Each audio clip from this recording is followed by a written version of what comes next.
Hi friends, welcome to Praveen sir classes. మొదటిసారి మన YouTube ఛానల్ని చూస్తున్న ప్రతి ఒక్క అభ్యర్థి ఇప్పుడు మన ఛానల్ని సబ్స్క్రైబ్ చేయండి. ఈ వీడియో కనుక నచ్చినట్లయితే లైక్ చేయండి. మీ ఫ్రెండ్స్ అందరికీ, పోటీ పరీక్షలకు ప్రిపేర్ అవుతున్న ప్రతి ఒక్క ఆస్పిరెంట్కి ఈ వీడియో లింక్ని షేర్ చేయండి. ఇక ఈరోజు ఏప్రిల్ 29, 2025 వార్తలు నిలిచిన జాతీయ, అంతర్జాతీయ, రాష్ట్రీయ అంశాల గురించి, వార్తలు నిలిచిన వ్యక్తులు, అవార్డులు, పుస్తకాలు, మరి క్రీడా సంబంధిత సమాచారం, ఒక్కొక్క అంశాన్ని వివరంగా తెలుసుకుందాం. అంతకంటే ముందుగా నిన్నటి డైలీ కరెంట్ అఫైర్స్ వీడియోలో నేను ఇచ్చిన ప్రశ్నకి వివరణతో కూడిన సమాధానాన్ని చూద్దాము. ఇక్కడ నంబియో సేఫ్టీ ఇండెక్స్ 2025 పైన క్వశ్చన్ ఇవ్వడం జరిగింది. ఈ టాపిక్ని ఆల్రెడీ మనం మార్చ్ 2025 మన డైలీ కరెంట్ అఫైర్స్ వీడియోలో డిస్కస్ చేయడం జరిగింది. ఓకేనా? ఇటీవల విడుదలైన నంబియో భద్రతా సూచిక, నంబియో సేఫ్టీ ఇండెక్స్ 2025 ఆధారంగా ప్రపంచంలో మొదటి స్థానంలో, అంటే అత్యంత సురక్షిత దేశంగా ఏ దేశం నిలిచింది, మరియు భారతదేశం యొక్క స్థానం ఎంత? భారతదేశం యొక్క స్థానం వచ్చేసి 66, 66th పొజిషన్. మరి ఫస్ట్ పొజిషన్లో ఆండోరా అనే ఒక దేశము నిలిచింది, టాప్ పొజిషన్. ప్రపంచంలో అత్యంత సురక్షిత దేశంగా ఈ సూచి ఆధారంగా నిలిచింది. ఇక్కడ నంబియో అనేది ఒక ఆన్లైన్ ప్లాట్ఫామ్. దాని ప్రధాన కేంద్రం వచ్చేసి బెల్గ్రేడ్, సెర్బియా కేంద్రంగా పనిచేస్తుంది. వారు రీసెంట్గా మార్చ్ 2025లో విడుదల చేసిన ఈ సూచిక. ఓకేనా? సో ఇక్కడ అబ్జర్వ్ చేస్తే వివరాల్లోకి వెళ్తే ఆల్రెడీ మన డైలీ కరెంట్ అఫైర్స్ వీడియోలో ఈ టాపిక్ని డిస్కస్ చేసాము. బట్ ఇక్కడ ప్రశ్న ఇచ్చాను కాబట్టి మళ్ళీ మీకు ఎక్స్ప్లెనేషన్ అనేది ఇస్తున్నాను. ప్రపంచంలోని సురక్షిత దేశాల జాబితాలో భారత్ 66వ స్థానంలో నిలిచింది. ఈ జాబితాను నంబియో భద్రతా సూచిక ఆధారంగా విడుదల చేయడం జరిగింది. మొత్తం 147 దేశాలను కన్సిడర్ చేసి ర్యాంకింగ్స్ ఇచ్చారు. 147 కంట్రీస్ని మాత్రమే కన్సిడర్ చేశారు. అందులో భారతదేశము 66th పొజిషన్లో ఉందంట. ఫస్ట్ పొజిషన్ వచ్చేసి ఆండోరా అనే ఒక కంట్రీ న్యూస్లో ఉంది. సో నైరుతి యూరోప్లో ఉన్న ఒక చిన్న దేశము, ఇది ఫస్ట్ పొజిషన్లో ఉంది. ఇక టాప్ 5 పొజిషన్స్లో ఈ దేశాలు ఉన్నాయి. ఓకేనా? గుర్తుపెట్టుకోండి. ఏదైనా ఒక సూచి గురించి లేదా ఒక ఇండెక్స్ గురించి మనం నేర్చుకుంటున్నప్పుడు ఆ ఇండెక్స్ పేరేంటి, నేమ్ ఏంటి, ఆ ఇండెక్స్ని విడుదల చేసే సంస్థ పేరేంటి, ఆ సంస్థ యొక్క ప్రధాన కేంద్రం ఎక్కడ ఉంది, అందులో టాప్ పొజిషన్లో నిలిచిన దేశం ఏంటి లేదా దేశాలేంటి, టాప్ 3 గుర్తుంచుకుంటే ఇంకా మంచిది.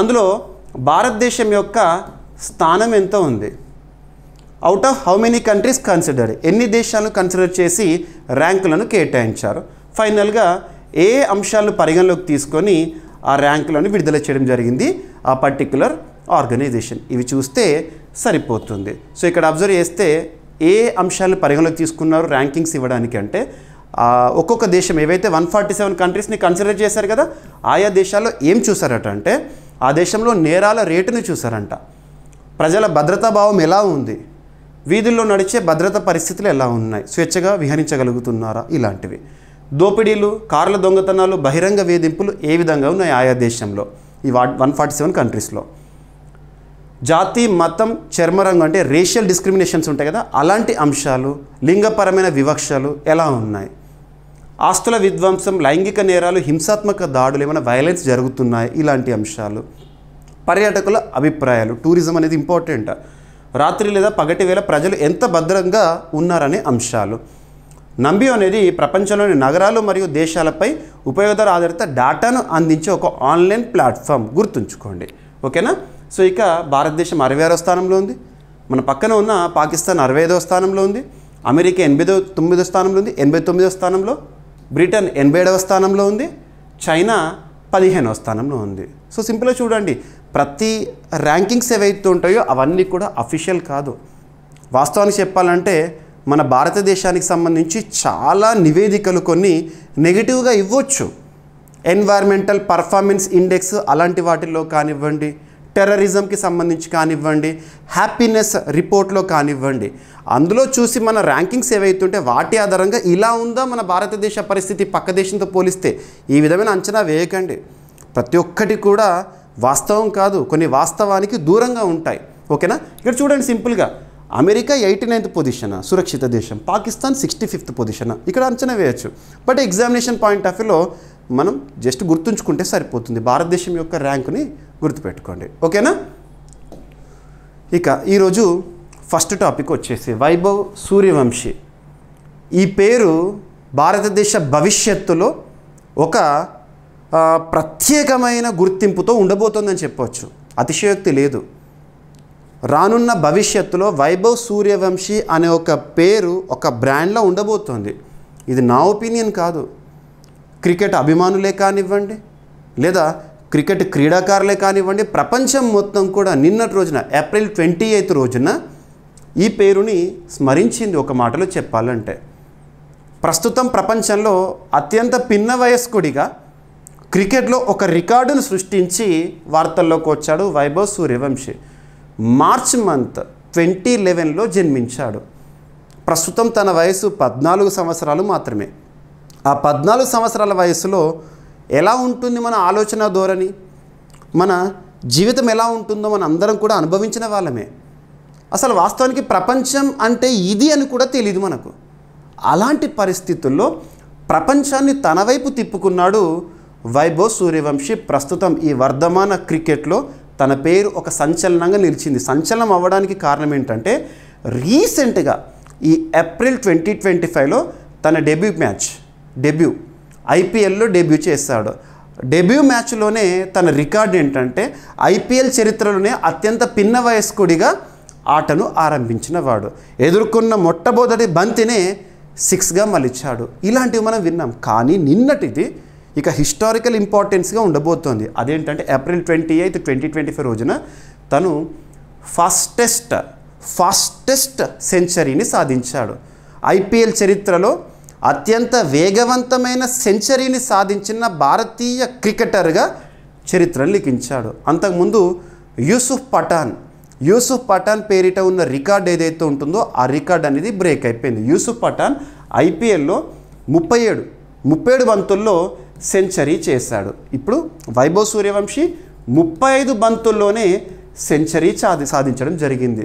భారతీయుల్లో లేదా భారతీయ క్రికెటర్లలో ఐపీఎల్ చరిత్రలోనే భారతదేశానికి సంబంధించి అత్యంత వేగవంతమైన సెంచరీ. అండ్ ఇక్కడ ఇంకొకటి నోట్, ఐపీఎల్ చరిత్రలో అత్యంత వేగవంతమైన సెంచరీ చేసిన ఆటగాడు ఎవరైనా అడిగారు అనుకోండి, అది మాత్రం క్రిస్ గేల్ కేవలం 30 బంతుల్లోనే సెంచరీ సాధించాడు. నేను ఇక్కడ ఏమంటున్నాను, క్రిస్ గేల్ ఫారిన్ క్రికెటర్.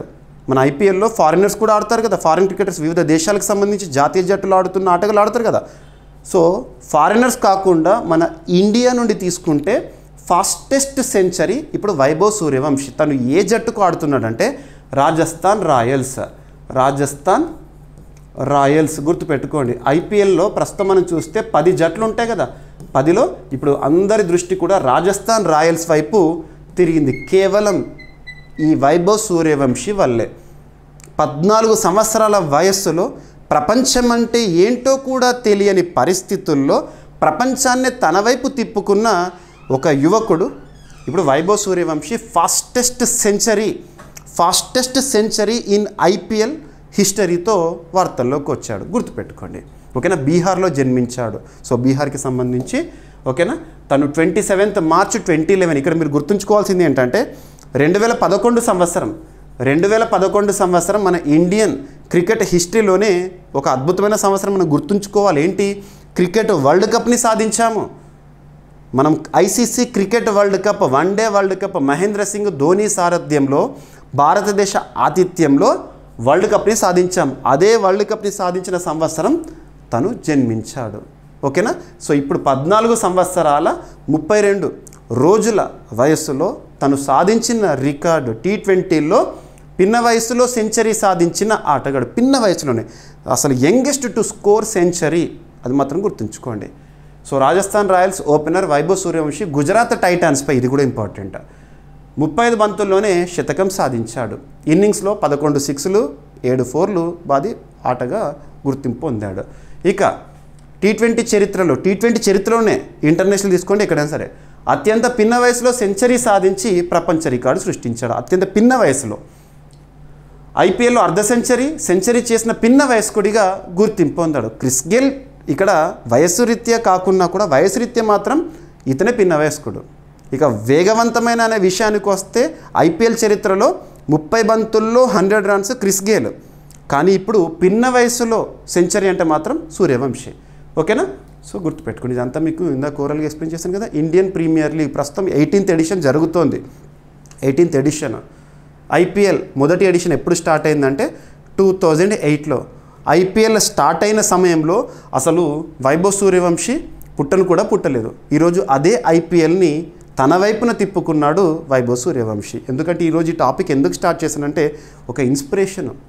సాధించడానికి వయసు అనేది కొలమానం కాదు, ఏజ్ ఈజ్ జస్ట్ నెంబర్ అంతే. కానీ ఈరోజు పిన్న వయసు అయినా తనకు ప్రపంచం అంటే అసలు ప్రపంచ క్రికెట్ అసలు అందరు క్రికెటర్ల పేర్లైనా తెలుసో తెలియదో కానీ క్రికెట్లో మాత్రం తనదైన ముద్ర సాధించాడు వైభవ్ సూర్యవంశీ. గుర్తుపెట్టుకోండి, ఓకేనా. సో క్రిస్ గేల్ ఏమో 2013లో వేగవంతమైన సెంచరీ సాధించాడు, ఓకేనా. గుర్తుపెట్టుకోండి.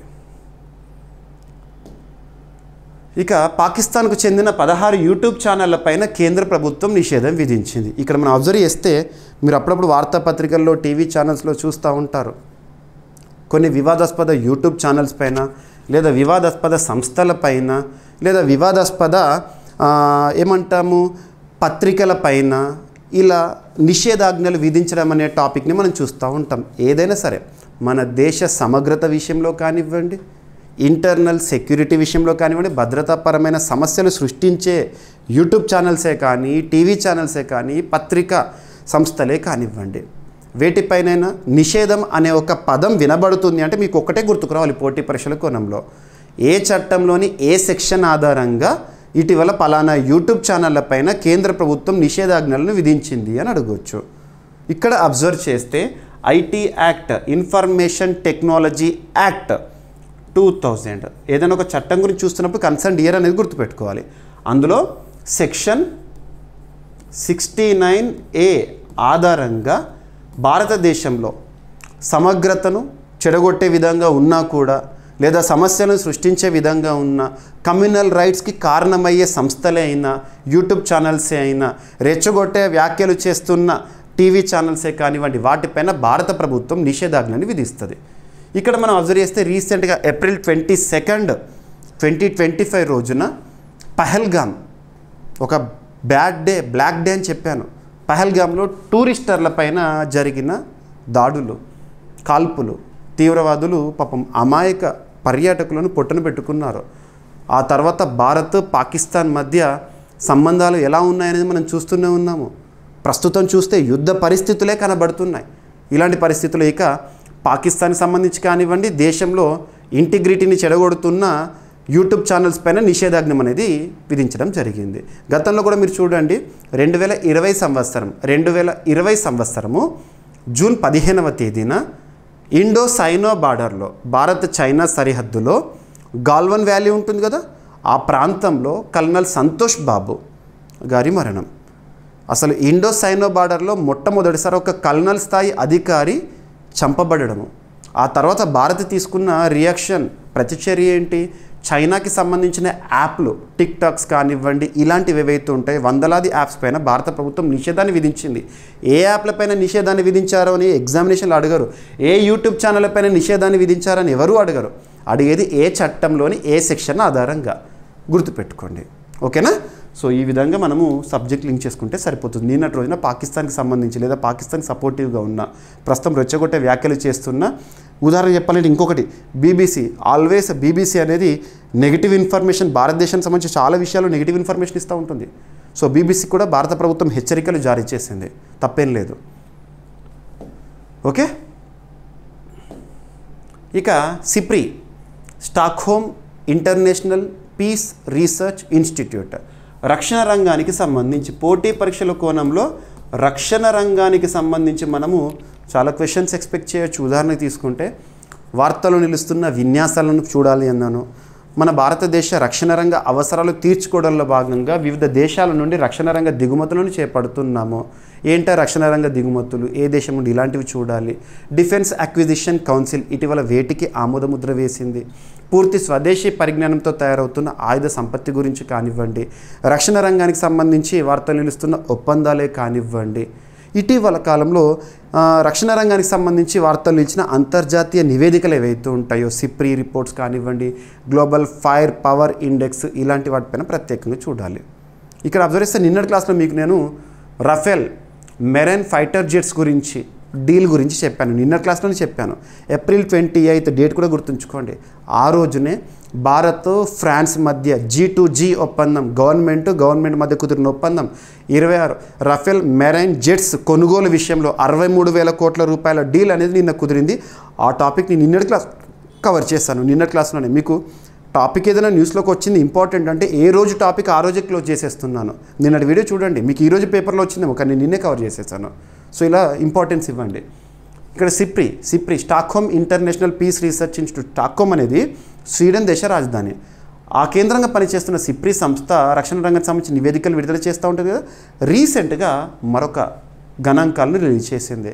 ఇక్కడ అబ్జర్వ్ చేస్తే పాక్ కంటే భారతదేశంలో చేస్తున్న సైనిక వ్యయం, మిలిటరీ ఎక్స్పెండిచర్ అనేది 9 రెట్లు ఎక్కువనంట సిప్రి చెప్తోంది. సిప్రి ఏం చేస్తుందంటే ప్రపంచవ్యాప్తంగా ఆయుధ సంపత్తి గురించి, మిలిటరీకి సంబంధించి లేదా అణ్వస్త్రాలకి సంబంధించి గణాంకాలను విడుదల చేస్తూ ఉంటుంది. ఏ దేశం అత్యధికంగా ఆయుధాలను దిగుమతి చేసుకుంటుంది, ఏ దేశం అత్యధికంగా ఆయుధాలను ఎగుమతి చేస్తుంది, ఏ దేశం సైన్యంపైన ఎలా ఖర్చు చేస్తుంది, ఇలాంటి గణాంకాలు. సో ఇక్కడ ఎందుకు ఈ టాపిక్ మనకి ఇంపార్టెంట్ అంటే సిగ్నిఫికెన్స్ ఉంది. ప్రస్తుతం భారత్ పాక్ మధ్య పరిస్థితులు చూస్తున్నాము. ఈ పరిస్థితుల్లో యుద్ధ పరిస్థితులే కనబడుతున్నాయి. మరి ఇటువంటి పరిస్థితుల్లో మన మిలిటరీ ఎక్స్పెండిచర్ పాకిస్తాన్ చేస్తున్న మిలిటరీ ఎక్స్పెండిచర్ కంటే 9 times మోర్ ఉందంట. అక్కడ తెలుస్తుంది మన పవర్ ఏంటనేది. ఓకేనా? So Stockholm International Peace Research Institute 2024 నివేదిక ప్రకారము భారతదేశ సైనిక వ్యయము పాకిస్తాన్ కంటే 9 రెట్లు ఎక్కువగా ఉందంట. భారత సైనిక వ్యయం 1.6% పెరిగి $86.1 బిలియన్ అంటే 7.3 లక్షల కోట్లకు చేరిందంట. 2024 సంవత్సరంలో చేసిన ఖర్చు రీసెంట్గా వార్తల్లోకి వచ్చింది. ఈరోజు అన్ని వార్తాపత్రికలు కవర్ అయింది. ఇది ప్రపంచంలో 5వ స్థానంలో నిలిచింది. మిలిటరీ ఎక్స్పెండిచర్లో భారతదేశం ప్రపంచంలో 5వ స్థానంలో ఉంది. అదే రక్షణ రంగ దిగుమతుల విషయంలో భారతదేశము 2వ స్థానంలో ఉంది యుక్రెయిన్ తర్వాత. ఓకేనా? అండ్ అదే సమయంలో పాకిస్తాన్ సైనిక వ్యయము $10.2 బిలియన్ మాత్రమే. భారత్ ఏంటి $86.1 బిలియన్.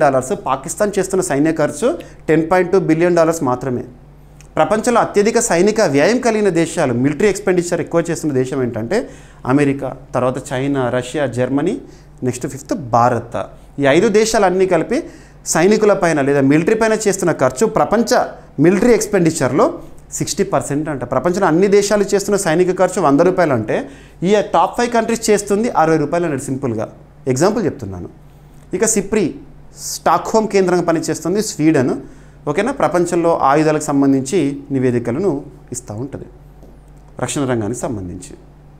ఇక తరచూ వార్తలు నిలుస్తున్న అంశాల్లో ఏవైతే ఉంటాయో లాస్ట్ 6 months or 1 yearలో రెగ్యులర్గా రిపీటెడ్గా వార్తలు నిలుస్తున్న అంశాలపైన మనం ఫోకస్ చేయాలి.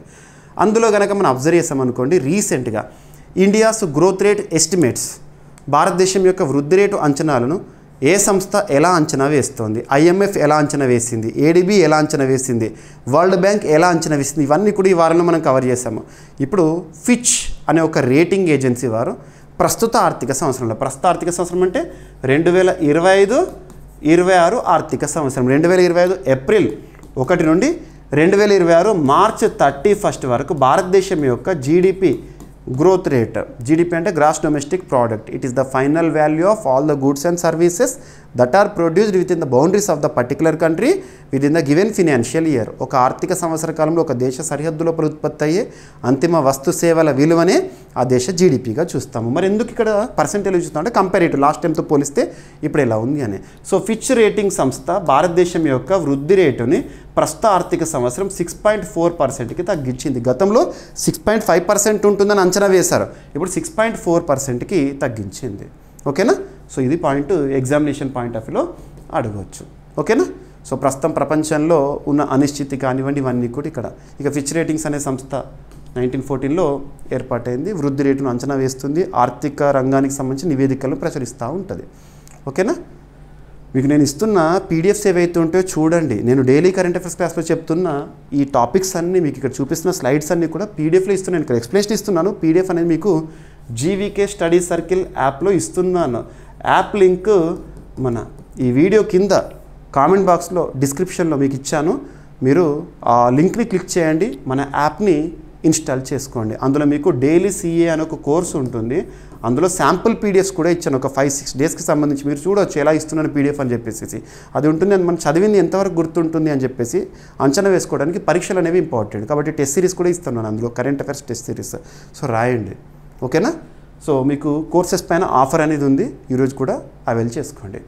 ఇక మొట్టమొదటి, అతిపెద్ద, అతి చిన్న, అతి పొడవైన ఇలాంటి ప్రత్యేక పదాలతో కూడిన కరెంట్ అఫైర్స్ని మనం సూపర్లేటివ్స్గా చూస్తున్నాము. ఇక్కడ ఒక సూపర్లేటివ్ టాపిక్ అనేది వార్తల్లోకి వచ్చింది, సింపుల్గా తోడేళ్ల సంరక్షణకి సంబంధించి. తోడేళ్ళు అంటే మనకి ఇంకోటి గుర్తుకు రావాలి. లాస్ట్ మనము ఒక 15 డేస్ బ్యాక్ ఏం చూసాము, 12,500 సంవత్సరాల క్రితం అంతరించిపోయిన డైర్ వోల్ఫ్స్ ఉంటాయి కదా, డైర్ వోల్ఫ్స్ని, తోడేళ్లను పునఃసృష్టించడం జరిగింది అమెరికా శాస్త్రవేత్తలు. దాని గురించి చెప్పాను, ఆ 2 తోడేళ్ల పేర్లను కూడా చెప్పాను. సో ఇటీవల కాలంలో వన్యప్రాణులకు సంబంధించి ఏవైతే మనం ప్రత్యేకంగా డిస్కస్ చేస్తున్నామో వాటి చూడండి. వన్యప్రాణులకు సంబంధించి మనము మార్చ్ ఫస్ట్ వీక్లో డాల్ఫిన్ సెన్సస్ గురించి చూసాము, ప్లాటినిస్టా గ్యాంజెటికా సంబంధించి. And at the same time ఇటీవల వన్యప్రాణులకి సంబంధించి టైగర్ రిజర్వ్, భారతదేశంలో కొత్త టైగర్ రిజర్వ్ ఏదైతే ఉంటుందో 58th tiger reserve Madhav national park మధ్యప్రదేశ్లో చూసాము. Last 2 days back national park, జాతీయ పార్కుల్లో భాగంగా భారతదేశంలో గుర్తింపు పొందిన 107వ జాతీయ పార్క్ గురించి డిస్కస్ చేసాము. ఇవన్నీ ఇంపార్టెంట్. అండ్ వార్తలు నిలుస్తున్న కొత్త స్పెసీస్ ఏవైతే ఉంటాయో సైంటిఫిక్ నేమ్ ఆధారంగా చెప్తున్నాను, అవన్నీ చూడండి. ఇక్కడ అబ్జర్వ్ చేస్తే వోల్ఫ్కి సంబంధించి సో ఇక్కడ అబ్జర్వ్ చేస్తే భారతదేశంలోనే మొట్టమొదటి తోడేళ్ల అభయారణ్యం. వోల్ఫ్ అంటే తోడేళ్ళు, నక్కలని కూడా అనొచ్చు, కాకపోతే తోడేళ్ళు కొంచెం బిగ్గర్ సైజులో కనబడతాయి, ఓకేనా. సో ఆ వోల్ఫ్ సంరక్షణ అనేది ఎక్కడ జరుగుతుంది, ఆ శాంక్చురీ పేరు ఏంటి, దేశంలో మొట్టమొదటి వోల్ఫ్ సంరక్షణ కేంద్రంగా ఇటీవల ఏ కేంద్రం వార్తల్లోకి వచ్చిందంటారు. సో మహువా డనర్ అనేది ఏ రాష్ట్రంలో ఉంది అని అడగవచ్చు. సో జార్ఖండ్ రాష్ట్రంలో, జార్ఖండ్లోని మహువా డనర్ శాంక్చురీ భారతదేశంలో తోడేళ్ల కోసం ప్రత్యేకంగా ఏర్పాటు చేసిన తొలి అభయారణ్యంగా వార్తల్లోకి వచ్చింది, ఫస్ట్ వన్యప్రాణులకి సంబంధించి, ఓకేనా. ఈ శాంక్చురీ ఏదైతే మహువా డనర్ ఎక్కడ ఉంది అంట డైరెక్ట్ బిట్, అది జార్ఖండ్. ఇది 1976లో పలమౌ టైగర్ రిజర్వ్లో స్థాపించబడింది. మహువా డనర్ అభయారణ్యం ముఖ్యంగా ఎండేంజర్డ్ ఇండియన్ గ్రే వోల్ఫ్, ఇక్కడ కనబడుతుంది అదే ఇండియన్ గ్రే వోల్ఫ్స్ ఏవైతే ఉంటాయో వాటి సంరక్షణ కోసము ప్రత్యేకంగా ఉందంట ఇక్కడ, ఓకేనా. సో IUCN కేటగిరీ ఏదైతే ఉంటుందో international union for conservation of nature and natural resources, red data book అని చెప్పేసి రిలీజ్ చేస్తూ ఉంటారు కదా, అందులో లీస్ట్ కన్సర్న్లో ఈ గ్రే వోల్ఫ్స్ అనేవి ఉన్నాయంట. సో ఇటువంటి మనం చూడాలి. పలమౌ టైగర్ రిజర్వ్, ఓకేనా. ఎస్. ఇక రీసెంట్గా ఎవ్రీ మంత్ లాస్ట్ సండే ఏదైతే ఉంటుందో మన్ కీ బాత్ ప్రోగ్రాం గురించి మనం చూస్తూ ఉంటాము. భారత ప్రధాని నరేంద్ర మోదీ గారు తన మనసులోని మాటలని, భావాలని మనతో పంచుకుంటారు. ఇటీవల తీవ్రవాదం ఎలాంటి పరిస్థితిలో ఉన్నా కూడా దాన్ని తుదముట్టించే వరకు మనం వదిలే ప్రసక్తే లేదు. అండ్ రీసెంట్గా పహల్గామ్లో బాధిత కుటుంబాలు ఎవరైతే ఉంటే వాళ్ళకు సంపూర్ణ న్యాయాన్ని మేము ఇస్తాము, ఆ తీవ్రవాదులు ఎవరైతే ఉంటారో వాళ్ళని శిక్షిస్తాము, వాళ్ళు కూడా ఊహించని రీతిలో శిక్షిస్తామని చెప్పేసి ఇవన్నీ కూడా స్టేట్మెంట్స్ ఇచ్చారు మన్ కీ బాత్. సో మన రీసెంట్గా సండే రోజు జరిగింది 27th. ఆ మన్ కీ బాత్ ప్రోగ్రాంలో నరేంద్ర మోదీ గారు చాలా విషయాలు పంచుకున్నారు. అందులో ఒక యాప్ గురించి ప్రస్తావించారు. యాప్ పేరు ఏంటంటే సచేత్ యాప్. సో ఇటీవల మన్ కీ బాత్ కార్యక్రమం ద్వారా వార్తలకు వచ్చి కొత్త యాప్ కాదు, ఈరోజు ప్రారంభించిన యాప్ కాదు.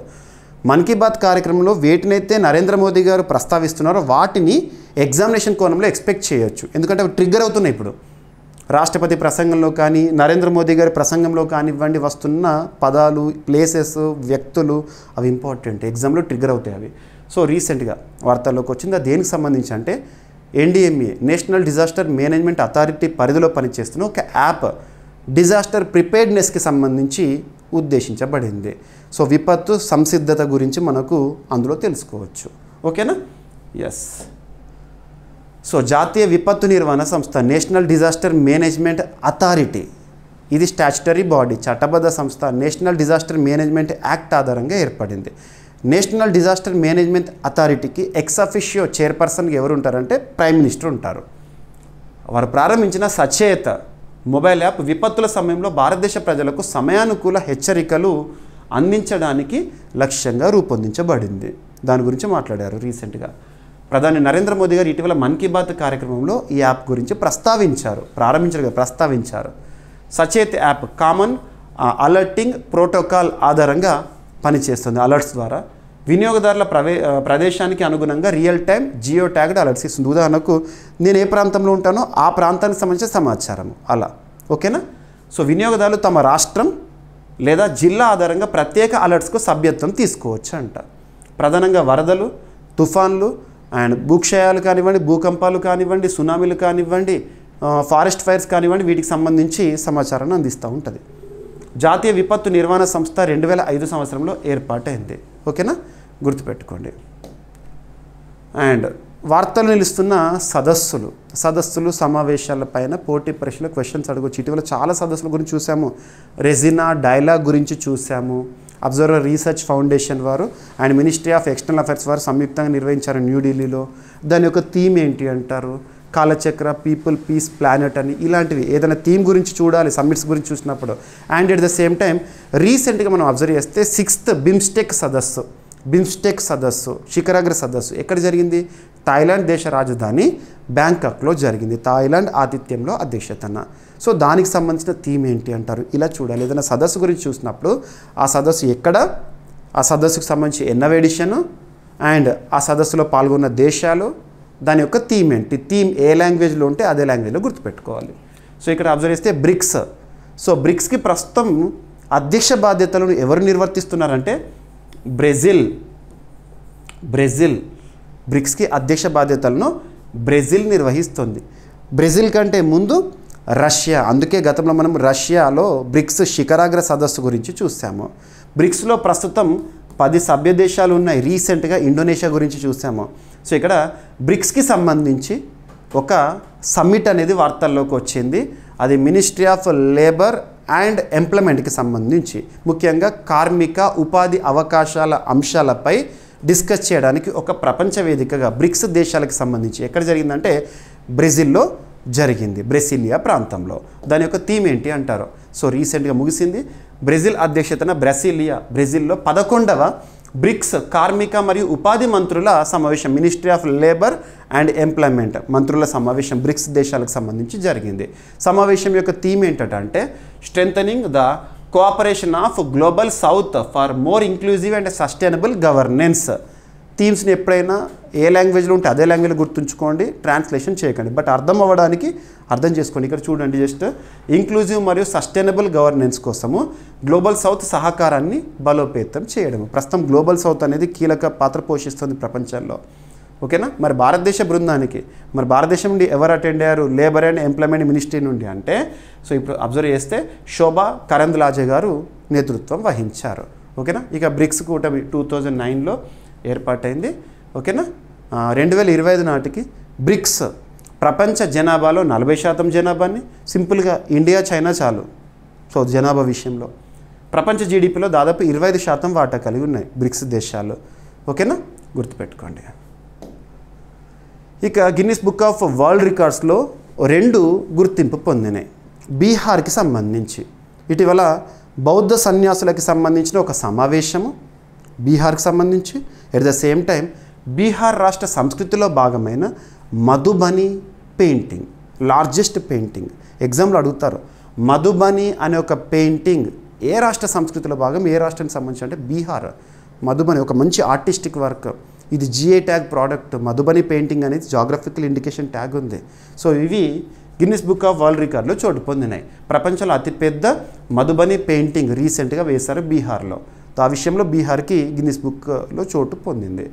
అతిపెద్ద సింగిల్ బౌల్ ఎన్సెంబుల్ ప్రదర్శన, ముఖ్యంగా బౌద్ధ సన్యాసులకు సంబంధించి దాదాపు 375 బౌద్ధ సన్యాసులు పాల్గొన్నారు ఇక్కడ బోధ్గయ బీహార్లో. సో ఈ 2 ఈవెంట్స్ పెద్దవి కాబట్టి, సూపర్లేటివ్ కాబట్టి వీటికి గిన్నిస్ బుక్ ఆఫ్ వరల్డ్ రికార్డులో స్థానం ఇవ్వడం జరిగింది. గుర్తుపెట్టుకోండి. ఓకేనా. ఎస్, బోధ్గయ బోధి ప్రాప్తి స్థలము యునెస్కో వరల్డ్ హెరిటేజ్ సైట్గా ఇప్పటికే ఉంది.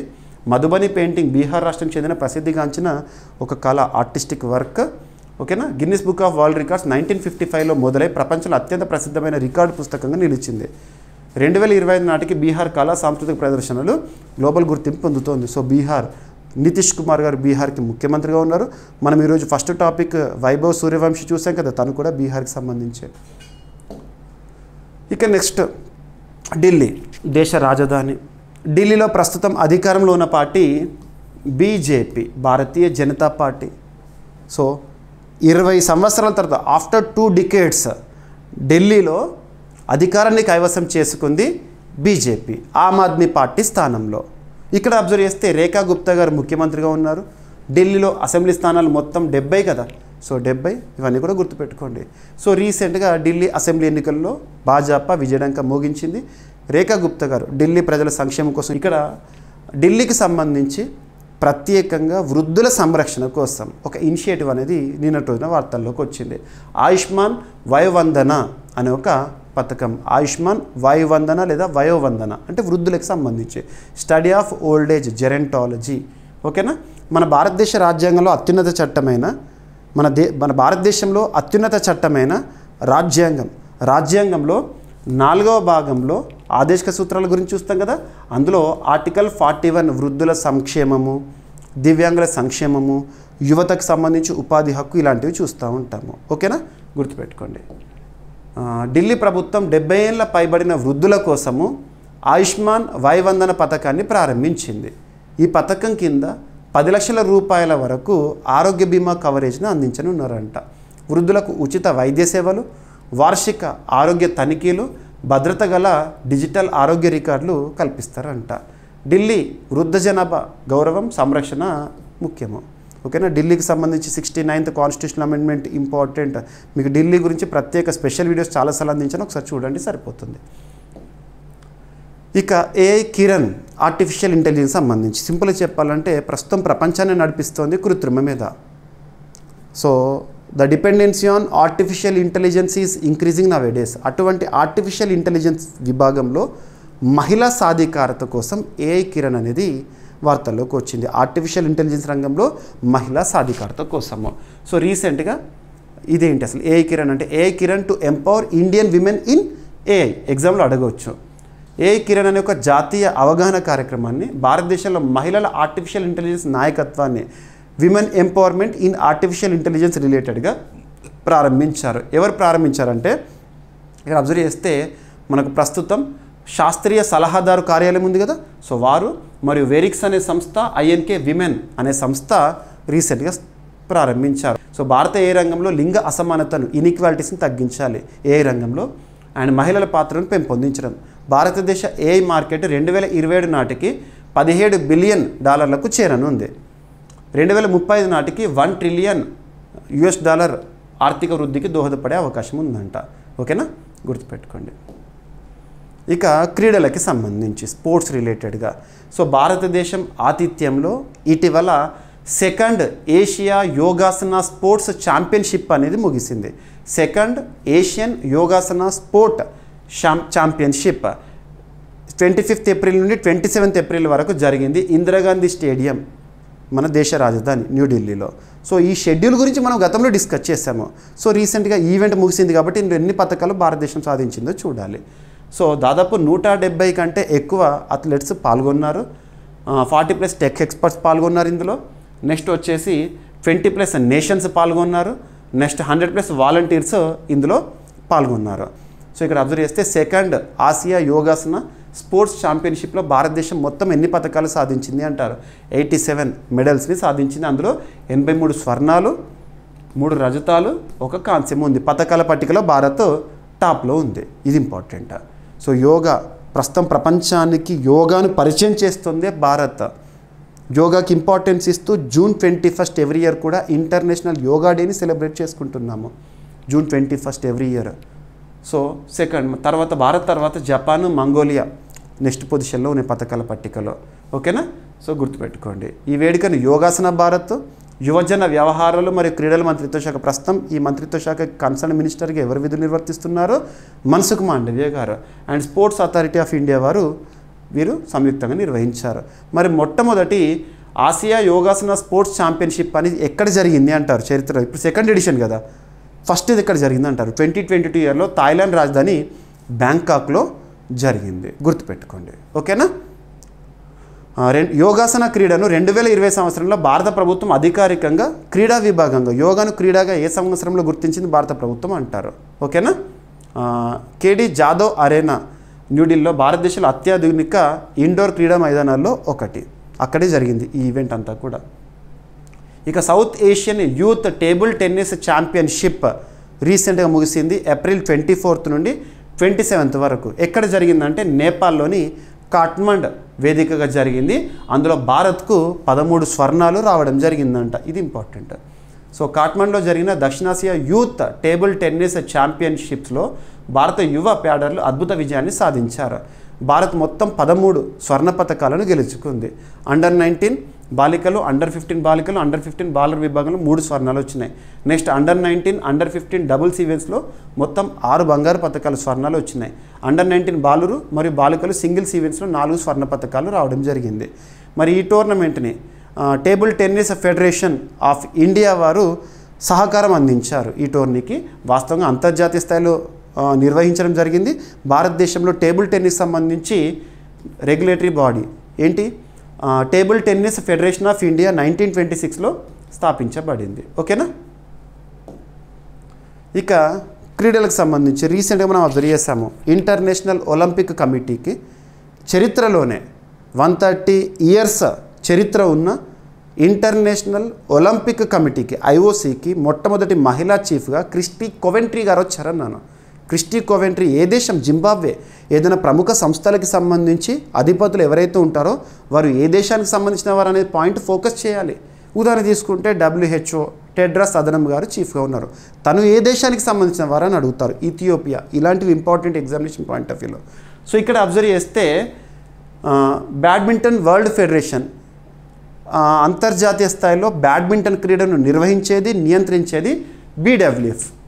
ఈ సంస్థకి నూతన చీఫ్గా థాయిలాండ్ దేశానికి చెందిన వ్యక్తి రావడం జరిగింది. తన పేరు ఏంటంటే కునియింగ్ పటమా లీ స్వాడ్రకుల్. సో పేరు గుర్తుంచుకోండి. తను థాయిలాండ్ దేశానికి చెందినవారు. BWF అధ్యక్షురాలిగా ఎన్నికవడం జరిగింది. సో BWS హెడ్ క్వార్టర్ ఎక్కడ అంటే కౌలాలంపూర్, గుర్తుపెట్టుకోండి. ఓకేనా. Kuala Lumpur, Malaysia. Yes. So badminton world federation నూతన చైర్పర్సన్గా, అధ్యక్షురాలుగా, ప్రెసిడెంట్గా ఎవరని అడగవచ్చు.